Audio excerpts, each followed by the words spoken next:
दोस्तों नमस्कार। स्वागत है आज के सेशन में। आज के वीडियो का पहला प्रश्न है, अकबर के पूर्ववर्ती किस मध्यकालीन भारतीय शासक का उल्लेख कश्मीर के अकबर के रूप में किया गया है? ऑप्शंस हैं इब्राहिम शाह सरगी, सुल्तान सिकंदर, जैनुल आबदीन, महमूद गवा। सही ऑप्शन है ऑप्शन सी, जैनुल आबदीन। जैनुल आबदीन को कश्मीर के अकबर के रूप में कहा गया है। अगला प्रश्न, हक ए सर्ब अथवा सिंचाई कर लगाने वाला दिल्ली का प्रथम सुल्तान कौन था? ऑप्शंस हैं अलाउद्दीन खिलजी, गयासुद्दीन तुगलक, मोहम्मद बिन तुगलक, फिरोज तुगलक। सही ऑप्शन है ऑप्शन डी, फिरोज तुगलक। फिरोज तुगलक दिल्ली का प्रथम सुल्तान था जिसने हक ए सर्ब सिंचाई कर लगाया था। यह कर उपज का 1/10 भाग होता था। नेक्स्ट क्वेश्चन, दिल्ली के किस सुल्तान ने एक पृथक कृषि विभाग की स्थापना की थी एवं फसल चक्र की योजना बनाई थी? ऑप्शंस हैं इल्तुतमिश, बलबन, अलाउद्दीन खिलजी, मोहम्मद बिन तुगलक। सही ऑप्शन है ऑप्शन डी, मोहम्मद बिन तुगलक।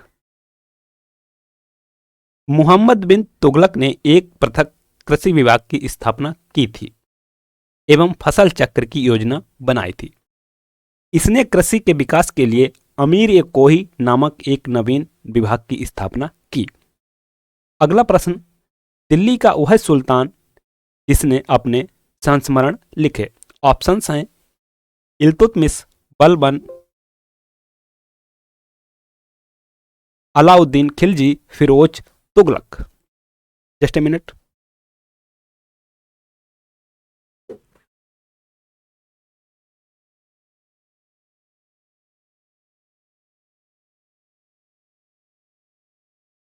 सही ऑप्शन है ऑप्शन डी, फिरोज तुगलक। फिरोज तुगलक ने अपनी आत्मकथा फतूहात ए फिरोज शाही की रचना की थी। नेक्स्ट क्वेश्चन, निम्नांकित मराठा देवियों में जिसने 1700 ईस्वी से आगे मुगल साम्राज्य के विरुद्ध संघर्ष का नेतृत्व किया वह कौन था? ऑप्शंस हैं अहिल्याबाई, मुक्ताबाई, ताराबाई, रुक्मिणी बाई। सही ऑप्शन है ऑप्शन सी, ताराबाई।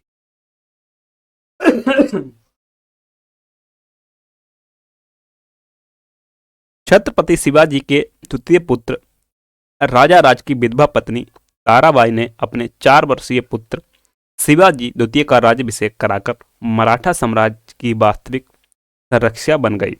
ताराबाई के शासन के दौरान मुगलों ने 1700 ईस्वी में पन्हाला, 1702 ईस्वी में विशालगढ़ एवं 1703 ईस्वी में सिंहगढ़ पर कब्जा कर लिया था। उसके नेतृत्व में 1703 ईस्वी में बरार, 1704 ईस्वी में सतारा, 1706 ईस्वी में गुजरात तथा बुरहानपुर, सूरत, भड़ौच आदि नगरों को भी आक्रमण कर लूटा गया। अगला प्रश्न, जिसके शासन में गुरु नानक देव ने सिख धर्म की स्थापना की वह कौन था? ऑप्शंस हैं फिरोज शाह तुगलक, सिकंदर लोदी, हुमायूं, अकबर। सही ऑप्शन है ऑप्शन बी, सिकंदर लोदी। सिकंदर लोदी 1789 से 1517 ईस्वी के शासन में गुरु नानक देव ने सिख धर्म की स्थापना की। अगला प्रश्न, मुगल शासन में तांबे का सिक्का कहलाता था। ऑप्शंस हैं शमसी, टका, दाम, रुपया। सही ऑप्शन है ऑप्शन सी, दाम। मुगल शासक अकबर द्वारा तांबे का सिक्का दाम जारी किया गया। मुगल काल में मुख्य रूप से 3 प्रकार के धातु के सिक्के, सोने की मुहर, चांदी का रुपया एवं तांबे के दाम प्रचलन में थे। इस वंश के सुल्तानों ने सबसे अधिक समय तक देश में राज्य किया। ऑप्शंस हैं खिलजी वंश, लोदी वंश, दास वंश, तुगलक वंश। सही ऑप्शन है ऑप्शन डी, तुगलक वंश। तुगलक वंश के सुल्तानों ने देश में सबसे अधिक समय तक शासन किया। इनका कार्यकाल निम्नलिखित है। खिलजी वंश का 1290 से 1320 ईस्वी तक, लोधी वंश ने 1551 से 1526 ईस्वी तक, दास वंश ने 1206 ईस्वी से 1290 ईस्वी तक, तुगलक वंश ने 1320 ईस्वी से 1414 ईस्वी तक शासन किया। अगला प्रश्न, ईस्ट इंडिया कंपनी के किस अंग्रेज गवर्नर को औरंगजेब द्वारा भारत से निष्कासित किया गया? ऑप्शन हैं Gayer, sir John Child, sir John Gayer, sir Nicholas बेट। सही ऑप्शन है option B, sir John Child. Mumbai के गवर्नर जॉन चाइल्ड ने 1688 ईस्वी में मुंबई और पश्चिमी समुद्र तट के मुगल बंदरगाहों को घेर डाला तथा मक्का जाने वाले हज यात्रियों को बंदी बनाने का प्रयास किया, परंतु मुगल शासक औरंगजेब के सामने विवश होना पड़ा, अंततः उसे माफी मांगनी पड़ी। नेक्स्ट क्वेश्चन, इल्तुतमिश ने बिहार में अपना प्रथम सूबेदार नियुक्त किया था। ऑप्शन हैं नसीरुद्दीन महमूद को, ऐबाज को, मलिक जानी को, अली मर्दान। सही ऑप्शन है ऑप्शन सी, मलिक जानी। इल्तुतमिश दिल्ली सल्तनत का वास्तविक संस्थापक था। 1229 ईस्वी में उसे बगदाद के अब्बासी खलीफा से मान्यता का अधिकार पत्र प्राप्त हुआ, जिसने सुल्तान के रूप में उसकी स्वतंत्र स्थिति एवं दिल्ली सल्तनत को औपचारिक मान्यता प्राप्त हुई। 1230 से 1231 ईस्वी में इल्तुतमिश ने बंगाल एवं बिहार पर पूर्ण अधिकार किया। उसने बिहार के सूबेदार के रूप में मलिक जानी को नियुक्त किया था। अगला प्रश्न, हुमायूं ने चुनार दुर्ग पर प्रथम बार आक्रमण कब किया? 1532 ईस्वी, 1531 ईस्वी, 1533 ईस्वी, 1536 ईस्वी। सही ऑप्शन है ऑप्शन बी, 1531 ईस्वी। बाबर के 4 पुत्रों में हुमायूं सबसे बड़ा था। बाबर की मृत्यु के 4 दिन पश्चात हुमायूं 23 वर्ष की आयु में 30 दिसंबर 1530 को हिंदुस्तान के सिंहासन पर बैठा। हुमायूं ने 1531 में कालिजी के शासक प्रताप रुद्रदेव पर अपना पहला आक्रमण किया, परंतु वह असफल रहा। 1531 ईस्वी में हुमायूं ने पहली बार चुनार पर घेरा डाला। उस समय यह किला अफगान नायक शेर खां के अधीन था। शेर खां ने हुमायूं की अधीनता स्वीकार कर ली तथा अपने लड़के कुतुब खां के साथ एक अफगान सैनिक टुकड़ी मुगलों की सेवा में भेज दी। अगला प्रश्न, विश्व के 2 सबसे छोटे महाद्वीप हैं। ऑप्शंस हैं ऑस्ट्रेलिया और अंटार्कटिका, अंटार्कटिका और यूरोप, ऑस्ट्रेलिया और यूरोप, ऑस्ट्रेलिया और दक्षिणी अमेरिका। सही ऑप्शन है ऑप्शन सी, ऑस्ट्रेलिया और यूरोप। राज्यसभा की निश्चित सदस्य संख्या क्या है? निश्चित ऑप्शंस हैं 250, 210, 230, 220। सही ऑप्शन है ऑप्शन ए, 250। संविधान के अनुच्छेद 80 के अनुसार राज्यसभा का गठन 250 सदस्यों द्वारा होगा। इनमें से 12 सदस्य राष्ट्रपति द्वारा नाम निर्देशित किए जाते हैं तथा शेष 238 का चुनाव राज्य तथा संघ राज्य क्षेत्रों की विधानसभाओं के सदस्यों के द्वारा किया जाता है। राज्यसभा में राज्यों एवं संघ राज्य क्षेत्रों की विधानसभाओं के लिए आवंटित स्थान को संविधान की 4थी अनुसूची में अंतर्विष्ट किया गया है। इस अनुसूची में केवल 233 स्थानों के संबंध में उल्लेख किया गया है, जिससे स्पष्ट है कि वर्तमान में राज्यसभा की प्रभावी संख्या 245 राष्ट्रपति द्वारा नामित सदस्यों सहित वे 12 सदस्य जिन्हें राष्ट्रपति द्वारा राज्यसभा के लिए नाम निर्देशित किया जाता है, उन्हें साहित्य, विज्ञान, कला तथा समाज सेवा के क्षेत्र में विशेष ज्ञान या व्यवहारिक अनुभव होना चाहिए। अगला प्रश्न, रिंगेल-मेल स्केल का प्रयोग निम्नलिखित में से किसके घनत्व के मापन में होता है? ऑप्शंस हैं धुआं, प्रदूषित जल, कोहरा, ध्वनि।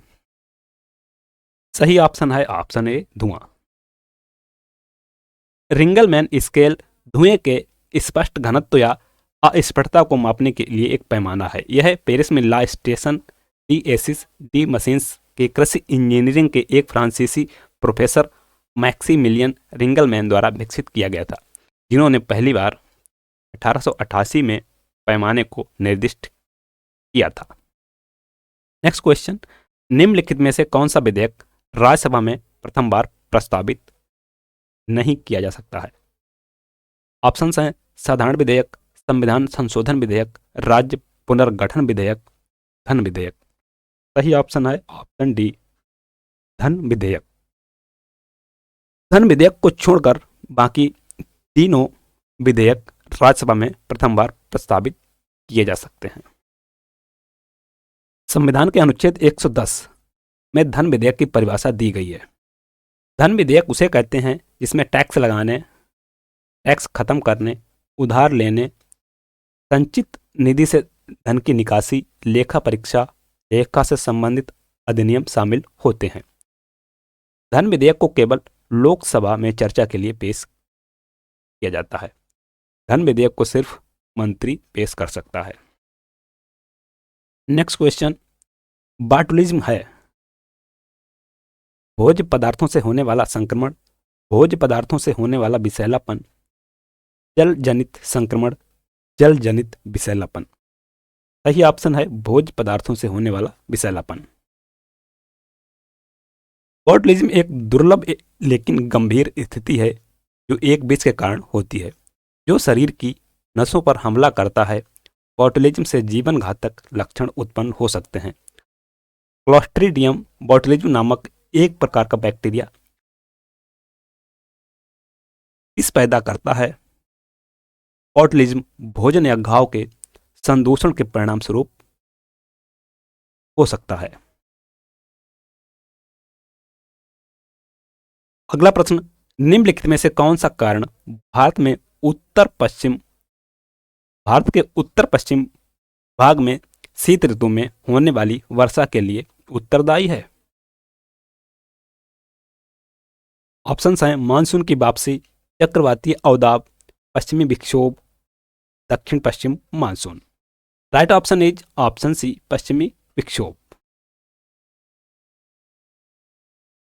पश्चिमी विक्षोभ या वेस्टर्न डिस्टर्बेंस भारतीय उपमहाद्वीप के उत्तरी इलाकों में सर्दियों के मौसम में आने वाले ऐसे तूफान को कहते हैं जो वायुमंडल की ऊंची तहों में भूमध्य सागर, अंध महासागर और कुछ हद तक कैस्पियन सागर से नमी लाकर उसे अचानक वर्षा और बर्फ के रूप में उत्तर भारत, पाकिस्तान व नेपाल पर गिरा देता है। अंतिम प्रश्न, एशियाटिक सोसाइटी ऑफ बंगाल का संस्थापक कौन था? ऑप्शंस हैं Jonathan Duncan, sir William Jones, Warren Hastings, William Bentinck. Right option is option B, sir William Jones. Asiatic Society की स्थापना 15 जनवरी 1784 को विलियम जोन्स ने कलकत्ता स्थित फोर्ट विलियम में की थी। इसका उद्देश्य प्राच्य अध्ययन को बढ़ावा देना था। इसके अलावा एशियाटिक सोसाइटी ऑफ बंगाल ने भारतीय इतिहास को भी प्रभावित किया है। Thanks for watching. मिलते हैं नेक्स्ट वीडियो में नए प्रश्नों के साथ। तब तक के लिए नमस्कार, जय हिंद।